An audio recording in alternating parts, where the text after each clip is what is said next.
Hello, I'm Rod Lawton, and in this video I'm going to continue our series on Affinity Publisher and how to create stationery for your photographic business or projects.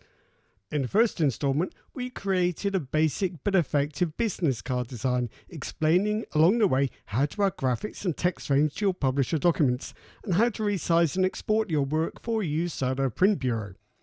But business cards are only one kind of business stationery, of course. There are other items you might need like letterheads and compliment slips, and if you have a website, you will need a custom graphic for your website banner too.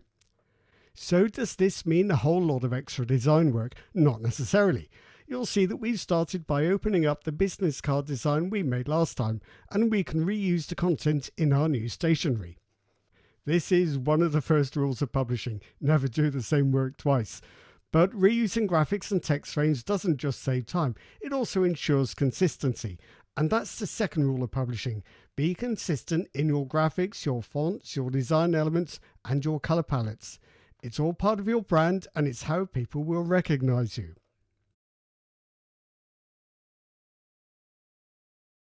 Let's start with the letterhead.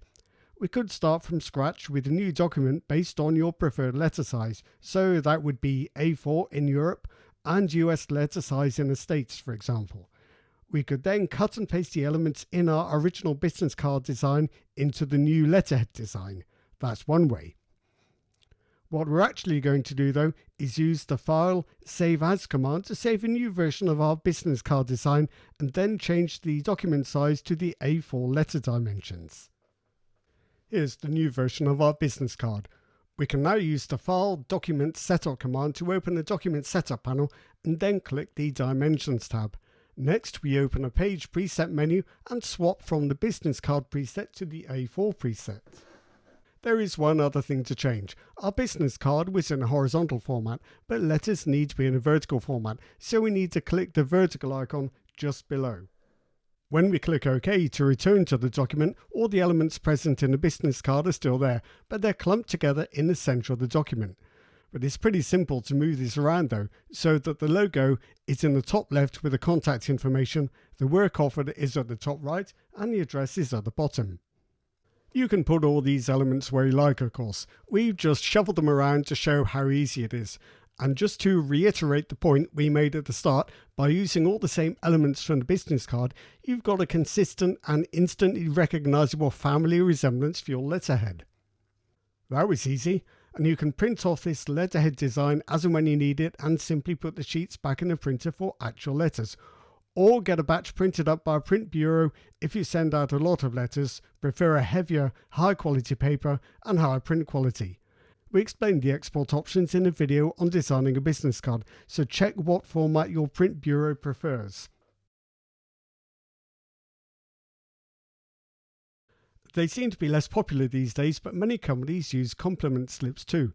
These are typically the same width as a regular letter, but about a third of the height. You could create a 3-up compliment slip design very easily from your letterhead, though if you're going to print them commercially, check what your print shop requires. To do it yourself, you can use another very handy feature of Affinity Publisher: guides. First, use the View Show Rulers menu command to make sure you can see rulers above and to the left of your document. Next, drag the origin point from the top left corner where these rulers meet and drag it to the top left corner of your document. It should snap into position. This makes sure that the rulers are set at 0 at the top left corner of the document. Now, if we take a look at the vertical ruler, we can see that the document is 297mm high. That's for an A4 sheet. It will be slightly different for a US letter. Now just click on the top ruler and drag downwards. This will detach a guide from the ruler, and if you release the mouse button at a vertical distance of 99mm, and you can see the exact distance in the little tooltip next to the mouse cursor, you will place the guide exactly 1/3 of the way from the top. Now do the same thing to place another guide at a height of 198mm, and you split the A4 sheet into 3. The rest is easy. We can select the address frame and dividing line at the bottom of the document either by shift clicking them or dragging a marquee around them, and then drag them up to just above the first guide to create a 1/3 height compliment slip. Now we can select all these objects again by dragging a marquee around them, and then Alt or Control drag them to create copies, which can then be positioned in the middle and lower thirds of the sheet to create 2 more complement slips. You'll need to separate these if you're printing them yourself, and a guillotine is best for this. Alternatively, check with your print bureau whether this is the layout they prefer or whether they want single slips on a custom document size.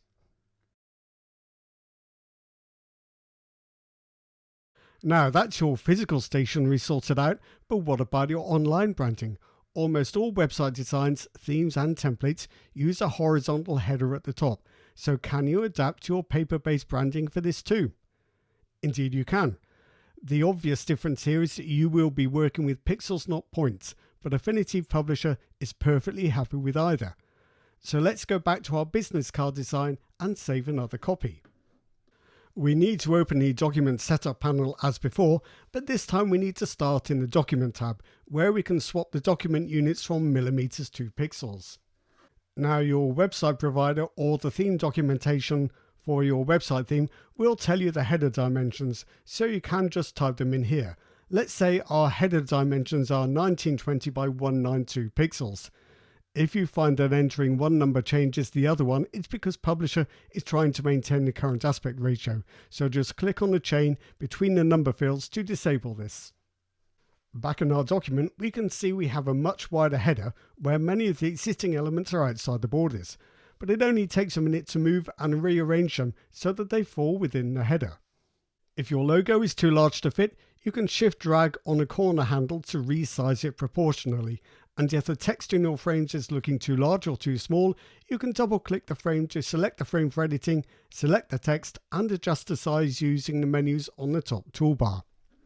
In our example though, we've discarded the frame with the postal address and the one listing the work undertaken. These would probably go in your website footer and in a menu bar under the header. This has left the rest of the banner looking a little empty though, so we'll add a photo. To do this, we create a picture frame rectangle the same size as the header itself, then use the File, Place Menu command to locate an image file on our computer. Moving the mouse pointer over the frame displays a gadget for positioning the photo to work best with that very wide crop. You may need to try a few different images to find one that works for this letterbox shape. But we're not quite there yet. The photo is on top of our header text, obscuring it. We can change the order of objects in the layers panel in the right sidebar though, and each object, this photo included, has its own layer.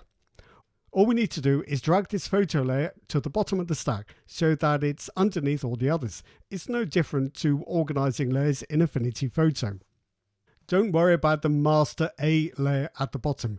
We're not using master pages in this document, though we will meet them in a later video. So now we're making progress, but even with the photo at the bottom of the stack, it's now hard to read the text. But we have a solution. Just like the layers in Affinity Photo, the layers in Affinity Publisher can have layer masks. So we can create a new layer mask for the photo layer and use the gradient tool to drag from right to left to create a graduated fade that makes the text visible. The default gradient is from white to grey, so we need to set the grey stop on the gradient to black. That's it, we're done. We now need to export this in a form we can use directly on our website. So for this we need the File Export command.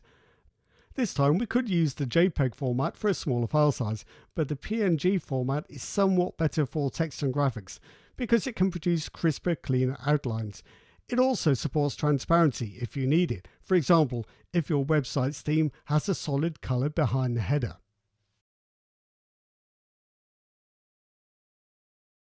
We've covered a lot of ground in this video, but we'll make one more thing, an email signature. These are a chance to display your brand identity, and they typically consist of a logo and text.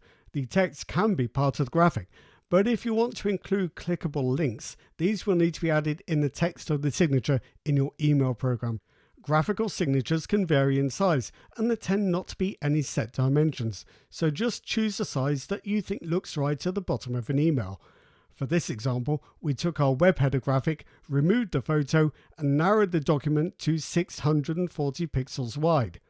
This moved the logo and text off to the left of the document area, so we just dragged them back into position. Does this signature still look a little large? Here's a tip to save you having to manually resize all the items. In the File Export menu, choose JPEG for the file format. That's fine for email signatures. And then type in the dimensions you want manually. Affinity Publisher will then scale your signature down to the size you want when you export it. So in this video, we've taken the basic business card we created the first time around and turned it into a letterhead, a compliment slip, a website banner, and an email signature, all with a minimum of effort. But Affinity Publisher can do so much more. You can use it to create posters, leaflets, and even books. So stay tuned for the next installment. Thanks for watching and see you next time.